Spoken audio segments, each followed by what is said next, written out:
Greetings. So I made a video a couple of years ago saying that I was dropping RWBY because I was very, very tired of it. Most of you guys liked it, and some of y'all didn't, but anyway, I released it right after the end of Volume 6, and I did drop it for a while, but then the curiosity got the best of me, and about halfway through Volume 7, I went back to keeping up with the show, but silently. I didn't edit it, and I didn't upload any videos about the show, but I was watching in hopes that maybe, just maybe, it would improve. Rule number 1 of watching RWBY, don't have high expectations. That was my mistake. But I got to watching it, and I found that a lot of the issues I talked about before were still prevalent. At some point, shipping took priority over the plot making sense.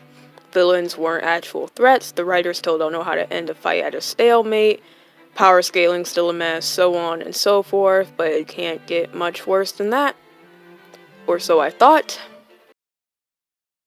It got worse.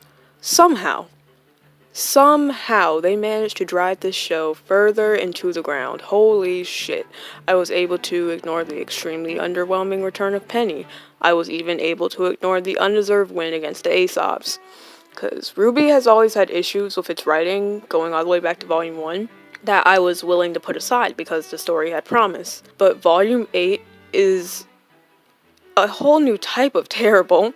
Like, how the hell do you manage to mess up this badly? There's no tension, none at all. There's no reason to care about these characters anymore. And I mean, that's a bit of an overstatement, I guess, because, like, it's just my opinion. But, like, oh my god. They gave Cinder a backstory, finally. It was predictable and we should have gotten it long ago, but better late than never, I guess. Like, at this point, I can't even care because she's done nothing to show that she's still a threat. Like, she killed Pyrrha, whatever. But that was 5 years ago. 5 whole volumes ago. Like, you can't try to keep a character, or villain specifically, intimidating by something they did 5 seasons ago. And they had an opportunity to make her a threat again in Volume 5, but we know how that went.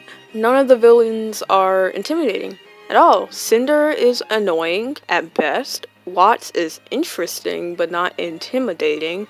Tyrion is fine, I guess. Like, I liked him and Crow's teamwork. That was a nice moment, I'll give them that. Emerald got redeemed way too easily, considering that she's the indirect cause of Penny's death. Hazel switched sides, and then he died without a single flashback. Mercury is in the middle of the desert somewhere, and even when he is present, he is as bland as a communion cracker. Neo is here. Why? Because she wants revenge on RWBY? That's funny, because she spends none of her time trying to do that, and that leaves Salem, the big bad, the one who left everyone shocked in Volume 3, because if Cinder wasn't the big bad, then who was this? The one who has to do with Summer's disappearance, the one who Ozpin has been unable to defeat for centuries. And what comes of that when one of the main 4 protagonists encounter her? Everyone gets out fine, without a scratch. Without a single scratch. Oscar was being tortured or whatever, but he seems good as new and he was able to help beat Ironwood in 30 seconds, but I'll get to that. Trust me, I will get to that. But I digress. Yang goes on about how Salem is the reason she lost her mom. Raven, right? The one who she called mom this entire time? The one who, for some reason after Volume 3, became the one she was looking for? No, she's talking about Summer Rose.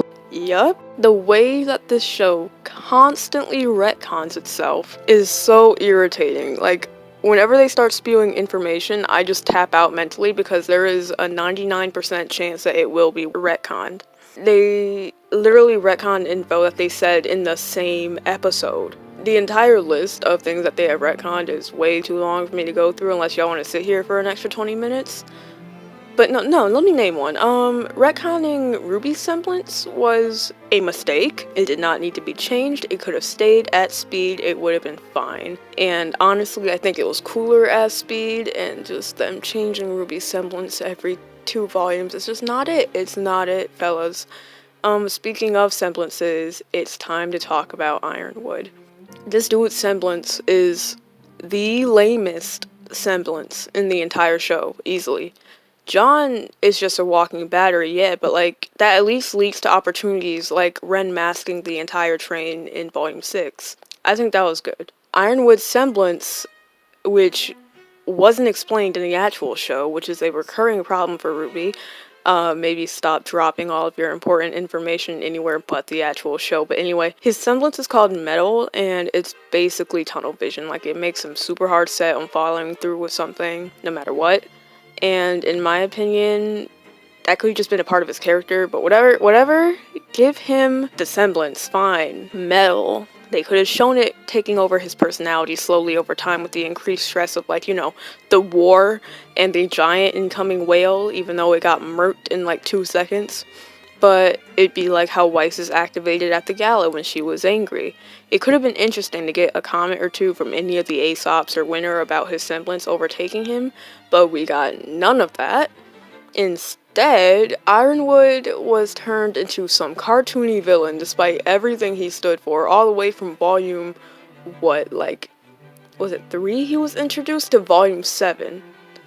And I liked his character. He was lawful good, and he stuck to that, so even if the audience doesn't agree with all of his actions, he could still be understood.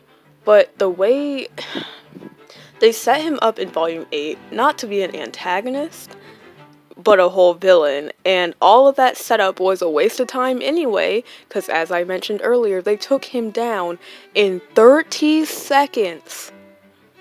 30 seconds. Less than a minute. And the fight choreo wasn't even that interesting. It fell into the your turn, okay, now your turn type of fight, which can be done well if it's done, like if the combos are good. Like, the mech fight in volume 2 literally had RWBY telling them when to go, but it was interesting and cool, and we got like a bomb-ass finishing move.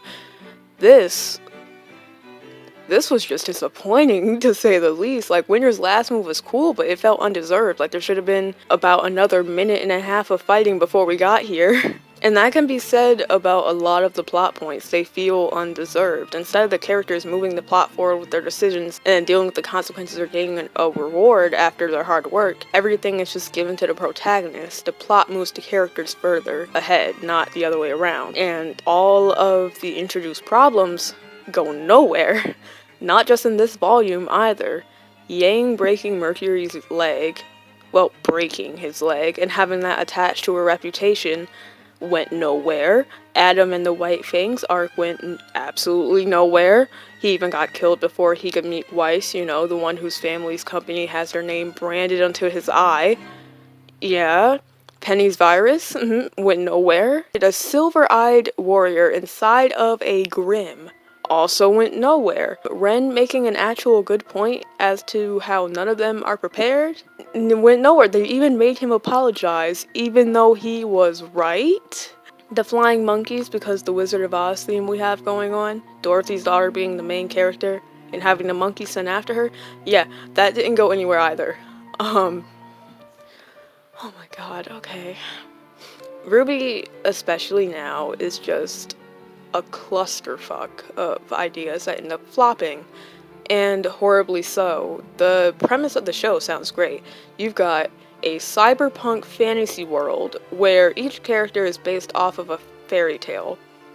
How cool does that sound? Like, you could do so much with that, and you could see that clear influence in the first 3 in the first 3 volumes. But then you watch the show, and it's like biting into that one Krabby Patty that looks great on the outside, but the inside is like the gray mush.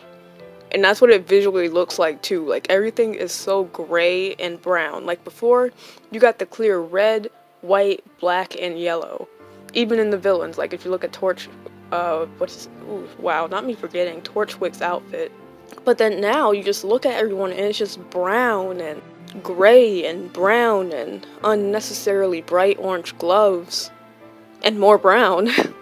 Like, oh my gosh. It's not even like the show as a whole sucks. Like, there's little tidbits of great moments. Like, Nora needing time to figure out who she is without Ren, that was great. Ironwood's character pre-volume 8, also great, even visually. For every awkward animation or paragraph of unnecessary conversation mid-battle, you get the gunchucks animation or like the Yang versus Adam fight. And that just makes everything worse. It gives you hope that maybe the show is taking a turn, but then they'll ruin that in the next scene. For every good moment, there's 2 that are astoundingly bad, and the whole reason I'm making this video isn't because I hate RWBY. If I truly did, like, I would have just dropped it and never came back. But it's because I want this show to be good so badly that I keep coming back, and the characters are pretty too, but like, that's aside from the point. RWBY has so much potential and so many great ideas that they set up that I would love to see explored, but time and time again, that same potential is wasted, and frankly, it might be too late to save it. Thank you for watching. I might make more videos explaining things more, I might not, I don't know. I'm so tired of being disappointed. If I could drop this show permanently, that would be nice, but alas, that tiny bit of hope refuses to die. I hope you have a nice day or night, depending on when you're watching this. This is Cristario signing out.